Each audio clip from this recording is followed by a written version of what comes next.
Durante 400 anos, Deus não falou nada, nenhum profeta, nenhuma revelação, nenhum milagre registrado. Enquanto isso, impérios nasciam e morriam, guerras redesenhavam o mapa e o mundo acelerava rumo a algo que ninguém percebia. O ano é 399 a.C.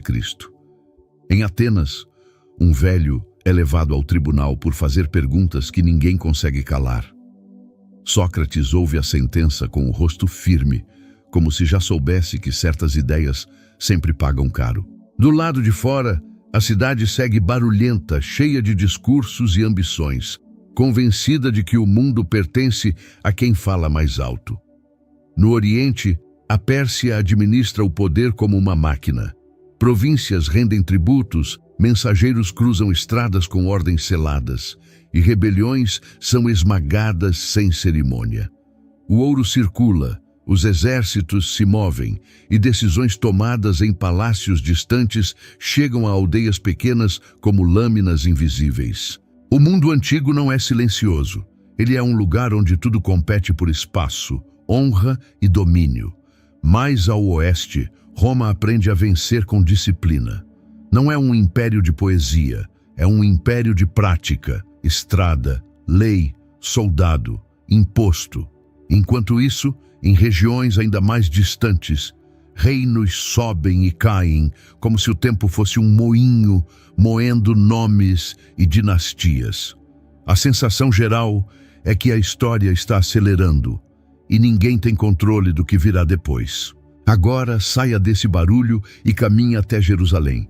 Desça montanhas, atravesse caminhos de pedra, passe por portões onde o povo entra com pressa e com fé. Lá dentro você encontra vida, mercado, famílias, oração, festa e luto. Mas existe um tipo de ausência que não é falta de gente. É ausência de algo que deveria interromper a normalidade. O templo está de pé, o altar recebe oferta, e o calendário sagrado continua funcionando como sempre. Sacerdotes cumprem turnos, purificações são feitas, salmos são recitados com a precisão de quem aprendeu desde criança. Só que há um detalhe que não se mede em números: a sensação de que a última palavra direta ficou para trás. Não faltam textos, falta a voz que corta o excesso. Porque houve um tempo em que uma palavra atravessava o orgulho de um rei e desmontava uma nação inteira. Havia momentos em que ninguém precisava votar em interpretação, porque a correção vinha com clareza, e o povo entendia que não era uma escola, nem um grupo, nem um interesse. Era Deus ferindo para curar, expondo para restaurar, chamando de volta quem estava se perdendo. Agora o que se vê é continuidade. É isso que assusta. A vida religiosa pode continuar perfeita por fora e, mesmo assim, esconder um vazio por dentro. A espera se alonga e as pessoas começam a compensar. Uns apertam regras como quem ergue muralhas, convencidos de que a fidelidade se prova no detalhe. Outros se agarram a líderes e tradições humanas, porque o coração prefere uma voz palpável a um céu que parece distante. Esse mecanismo muda o ambiente sem ninguém anunciar mudança. No pórtico, rolos são abertos e o povo se aproxima para ouvir. Só que uma mesma linha ganha camadas e mais camadas. Cada camada com dono, cada dono com seguidores. O texto que deveria alinhar a consciência vira território disputado. Quem queria descanso encontra debate. Quem queria direção encontra rivalidade. Dentro das casas, o efeito é ainda mais duro. Criança não aceita a resposta enrolada. Ela pergunta por que Deus não fala como falava, por que o certo parece tão pesado, por que o mundo lá fora manda tanto.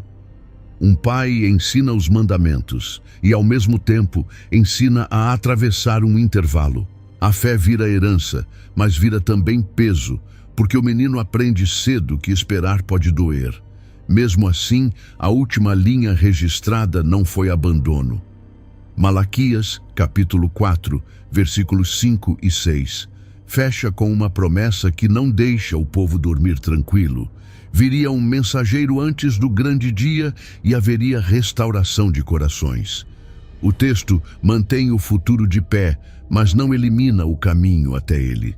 Promessa segura, mas também cobra resistência, porque o intervalo não é simbólico, ele é vivido. E esse intervalo acontece enquanto o mundo muda de dono.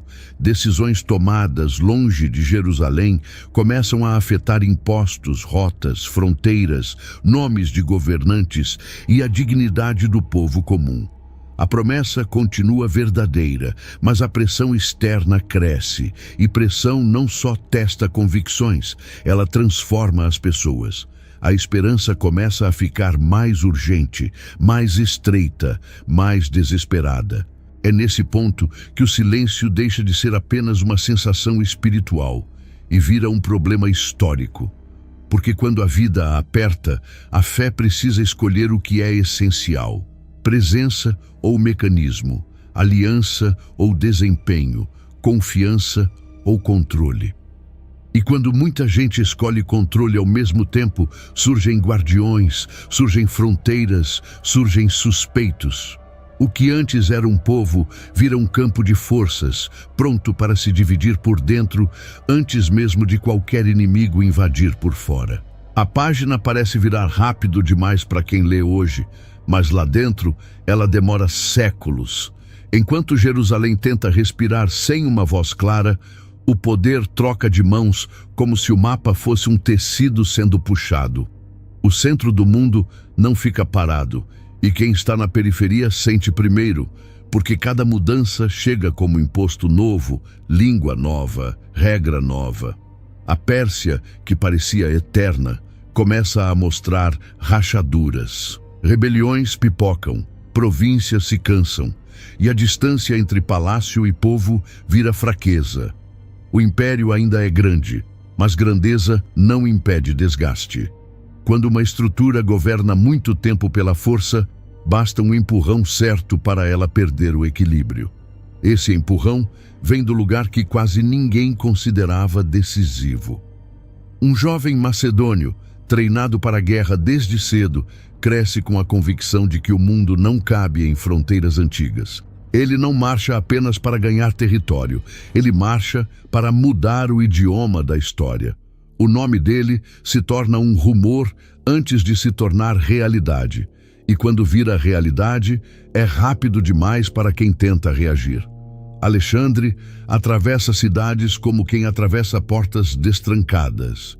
Algumas resistem e são esmagadas. Outras se rendem e aprendem a obedecer em outra língua. O ritmo assusta porque não parece humano. O que a Pérsia sustentou com administração, ele derruba com velocidade. E velocidade, quando domina, cria uma sensação perigosa, a de que nada é sólido. Para Jerusalém, isso chega como ondas. Não é uma batalha na porta de casa primeiro, é um clima que muda. Chegam palavras novas, hábitos novos, maneiras novas de pensar o corpo, a honra, o conhecimento. O mundo começa a premiar outra estética, outro ideal de grandeza. E o povo que sobrevivia pela aliança passa a ser pressionado por uma pergunta cruel. Como continuar sendo quem sempre foi, quando o mundo inteiro começa a falar diferente? A mudança mais profunda não é militar, é cultural. O grego vira ponte universal, o idioma que abre comércio, prestígio e acesso. Para alguns judeus, isso parece oportunidade. Para outros, é ameaça. E a divisão não surge com um discurso inflamado. Surge devagar na educação, no nome que se dá ao filho, no tipo de música que se aceita, no tipo de corpo que se admira. O conflito começa a aparecer dentro de Jerusalém, entre pessoas que ainda sobem ao templo, mas já estão com a mente em outro lugar. Uns querem preservar cada detalhe como quem protege uma chama no vento. Outros começam a negociar identidade para não ficar para trás. E quando identidade vira negociação, tudo vira disputa. O que é fidelidade e o que é teimosia, o que é adaptação e o que é traição. O mais inquietante é que isso acontece sem que o céu pareça intervir. O povo olha para as promessas e tenta encaixar o novo mundo nelas, mas não encontra resposta imediata.